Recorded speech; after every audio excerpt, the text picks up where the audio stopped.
Assalamualaikum Bobotoh, salam dunia. Saya doakan di hari ini teman-teman semua masih dikasih kesehatan dan keselamatan dalam menjalani segala aktivitasnya. Amin. Dan kayak biasanya saya akan membahas sisi lain daripada manajemen yang mungkin teman-teman Bobotoh harus mengetahuinya. Namun sebelumnya saya juga minta izin bahwa beberapa hari ke depan mungkin akan lebih banyak voice over, jadi bukan video full kayak sekarang, karena saya juga berbenturan dengan kerjaan yang harus ada di depan audiens dan ya memang tidak bisa live record kayak sekarang ya. Kemungkinan bisa malam hari. Jadi jika ada informasi yang harus disampaikan secepatnya, saya akan memakai voice record saja. Jadi mohon pengertiannya buat teman-teman Bobotoh semua. Baik, langsung kita masuk ke tema hari ini yang masih ada hubungannya dengan teman-teman beberapa elemen supporter kemarin yang melakukan unjuk rasa di depan kantor PT PBB yang ada di Jalan Sulanjana. Dan intinya di sini saya ingin memakai istilah asisten pribadi. Asisten pribadi di sini bukan secara harfiah, bukan artinya secara ada seseorang yang mengikuti objeknya terus-menerus, tapi asisten pribadi di sini adalah seseorang yang lebih mengetahui tentang keadaan yang terjadi di manajemen lebih jelasnya gitu ya. Oke, langsung kita masuk. Kalau untuk ngomongin asisten pribadinya, kemarin asisten pribadinya Pak Bos, pada saat elemen supporter unjuk rasa di Sulanjana, menurutnya, Pak Bos dan jajaran manajemen akhirnya memutuskan tidak jadi menghadiri karena ada intel dari Bobotoh sendiri yang mengatakan bahwa aksi besok itu tidak mencerminkan semua aspirasi elemen supporter. Jadi hanya sebagian supporter saja yang datang. Nah, bahkan sebelumnya pun tanpa banyak diliput media, menurut asistennya si Bos, manajemen sudah mengundang beberapa kali perwakilan elemen supporter. Namun, mengapa belum semua supporter tahu soal penjelasan manajemen ini? Entah memang komunikasi antara pengurus dan anggotanya yang kurang maksimal, atau memang ada hal lainnya sehingga pesan manajemen tidak sampai ke akar rumput. Jadinya ya masih banyak yang tidak mengerti apa yang sudah manajemen lakukan untuk kemajuan klub Persib Bandung ini. Selanjutnya saya juga nanya nih pertanyaan yang sama dengan Bobotoh tentang maksud postingan Pak Bos di media sosialnya, mungkin di Instastory-nya. Ya teman-teman tahulah siapa yang saya maksud. Jadi apa maksud dari postingan Pak Bos bersama beberapa elemen Bobotoh, atau ada yang sedang main golf, atau ada postingan lokasi vaksinasi, dan terakhir ada postingan lagi sedang jalan-jalan naik motor gitu ya.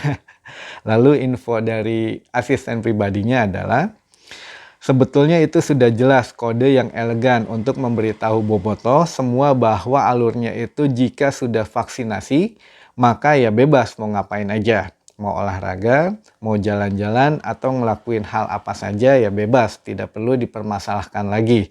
Toh semuanya sudah gratis, tinggal kesadaran masing-masing saja. Begitu katanya.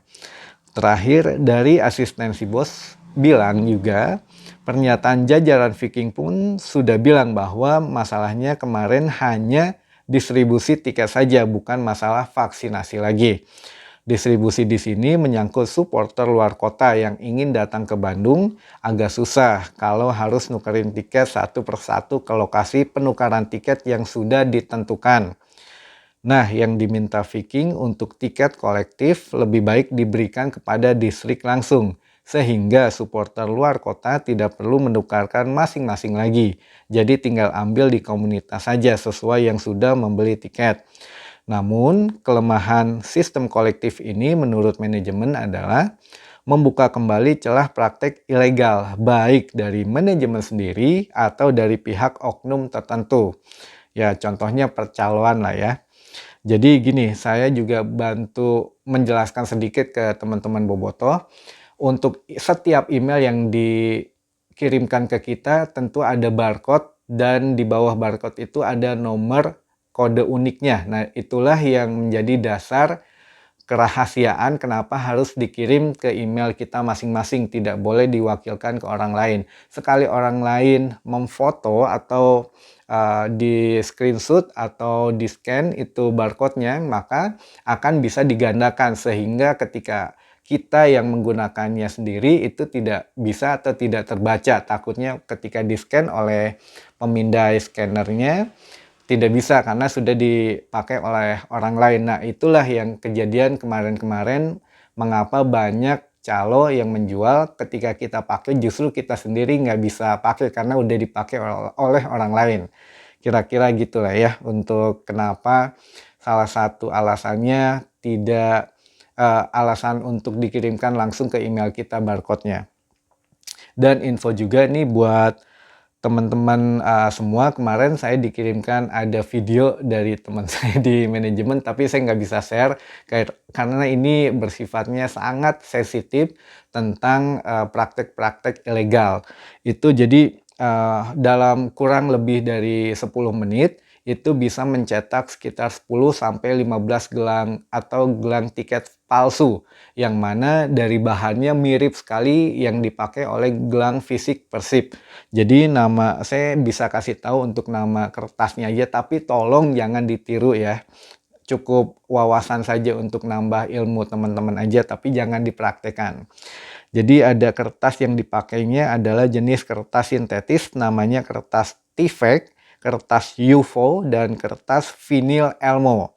Kertasnya anti air dan awet. Jadi katakanlah ini calo tradisional yang melakukan praktek ilegal ini, dia menjual, dia memfoto barcode yang sudah dicetak lalu di print lalu dia jual. Nah, itulah calo tradisional. Jadi menjual orang ke orang gitu. Tapi lebih dari itu sebetulnya ada yang lebih mengerikan lagi. Dalam barcode itu kan terdapat nama dan identitas kita. Nah, itu yang dikhawatirkan oleh manajemen. Nantinya akan ada calo yang lebih profesional lagi, yang mana istilahnya di sini ada misuse of card data, ada juga wiretapping, ada counterfeiting dan phishing. Nah, itu menyangkut pemalsuan data lah intinya. Jadi yang lebih mengerikan sebetulnya ke arah situ yang dicegah oleh manajemen. Jadi mudah-mudahan teman-teman bobotoh lebih ngerti lagi kenapa ada sebab dan akibatnya ya. Oke, mungkin itu saja teman-teman bobotoh yang bisa saya sampaikan. Informasi hari ini mudah-mudahan menambah wawasan dan tidak menjadi misunderstanding lagi lah ya. Jadi tidak ada kekeliruan lagi dalam menerima informasi di luar sana. Oke, sampai ketemu lagi teman-teman bobotoh di informasi selanjutnya. Mohon maaf jika ada keterlambatan informasi atau update informasinya. Dan saya usahakan juga secepat mungkin jika ada update memberitahu atau memberi kabar kepada teman-teman bobotoh semua.